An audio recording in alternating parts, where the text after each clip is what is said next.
বইতেও কিন্তু ভুল রয়েছে। তো তোমাদের আধার কার্ড খুবই গুরুত্বপূর্ণ ভূমিকা রাখবে এক্ষেত্রে। তোমাদের আধার কার্ড কিন্তু লাগবে, ঠিক আছে।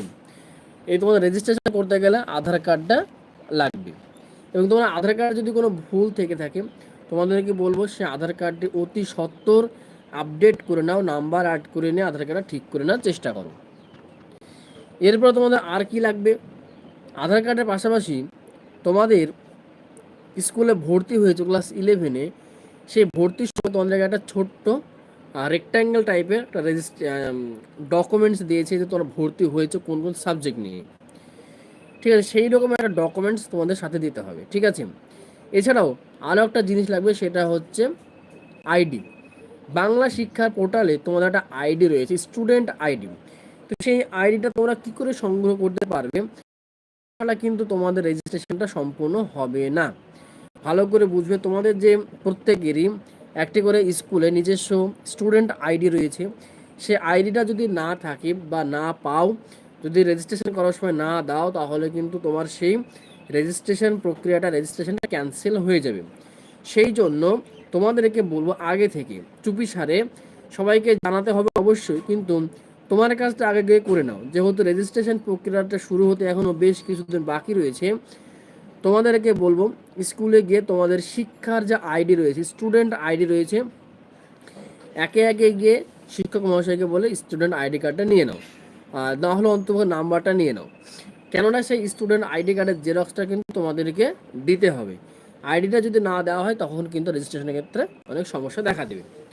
তাহলে কোন কোন ডকুমেন্টসগুলো বললাম, ডকুমেন্টসগুলো আরেকবার তোমরা শুনে নাও। মাধ্যমিক পাস আউট সার্টিফিকেট, মাধ্যমিক পাস আউট রেজাল্ট, মাধ্যমিকের তৃতীয় বিষয় হচ্ছে অ্যাডমিট কার্ড, ঠিক আছে। অ্যাডমিট কার্ডটা কিন্তু অবশ্যই অবশ্যই করে লাগবে। এবং আর কি লাগবে, মাধ্যমিক অ্যাডমিট কার্ডের পাশাপাশি তোমরা স্কুলে ভর্তি হয়েছে ছোট্ট একটা রসিদ দিয়েছে, সেই রসিদের জেরক্স লাগবে। এবং তোমাদের আধার কার্ড লাগবে, আধার কার্ডে যদি নাম ভুল থাকে তো অবশ্যই তোমরা কারেকশন করে নিও। এবং অ্যাকাউন্ট, অনেক সময় অনেক স্কুল নেয়, অনেক স্কুল নেয় না। এবং একই সঙ্গে এই ডকুমেন্টসগুলো তোমাদের লাগছে, ঠিক আছে। এই ডকুমেন্টসগুলোতে যদি কোনো ভুল থাকে তোমাদের, সেগুলো তোমার অতি দ্রুতই ঠিক করে নাও। এবার বলবো তরুণদের স্বপ্ন পূরণ। তোমরা যারা ক্লাস 11-এ উঠেছো, তোমরা ইতিমধ্যে অবগত হয়ে গেছো যে ক্লাস ইলেভেনে উঠলেই কিছুদিন পরে কিন্তু টাকা দেওয়া হয় স্কুল থেকে, অর্থাৎ ফোন বা ট্যাব কেনার জন্য, যেটা সরকার মানে মুখ্যমন্ত্রী সরকারের তরফ থেকে দেওয়া হয়ে থাকে।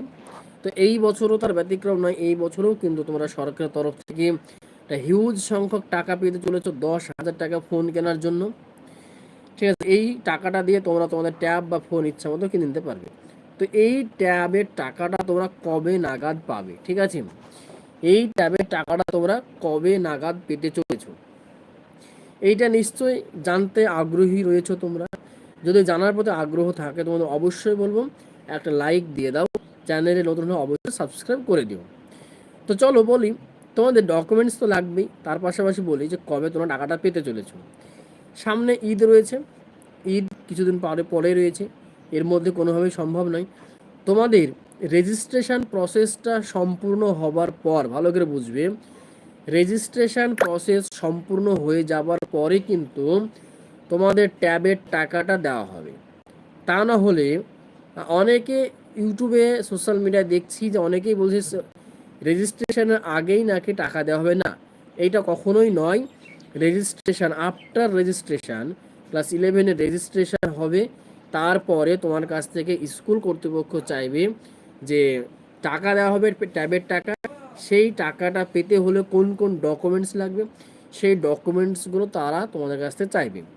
তাই বলবো যে ওই কোন কোন ডকুমেন্টস লাগবে সেটাও আমি তোমাদেরকে এক্ষুনি বলবো। এবং এই ডকুমেন্টসগুলো তোমরা এখন থেকে রেডি রাখো, অনেক সমস্যা হয়। ফার্স্ট অফ অল যে ডকুমেন্টস লাগবে, রেজিস্ট্রেশনের মতোই কিছু ডকুমেন্টস, তারপর এক্সট্রা অনেক ডকুমেন্টস লাগবে। ফার্স্ট অফ অল মাধ্যমিকের সার্টিফিকেট, মাধ্যমিকের পাস আউট রেজাল্ট, মাধ্যমিকের পাস আউট সার্টিফিকেট, মাধ্যমিকের পাস আউট রেজাল্ট। সেকেন্ডলি মাধ্যমিকের অ্যাডমিট কার্ড। থার্ডলি তোমার স্কুলে ভর্তি হয়েছে ক্লাস 11-এ, সেই 11-এর ভর্তির পেমেন্ট স্লিপ।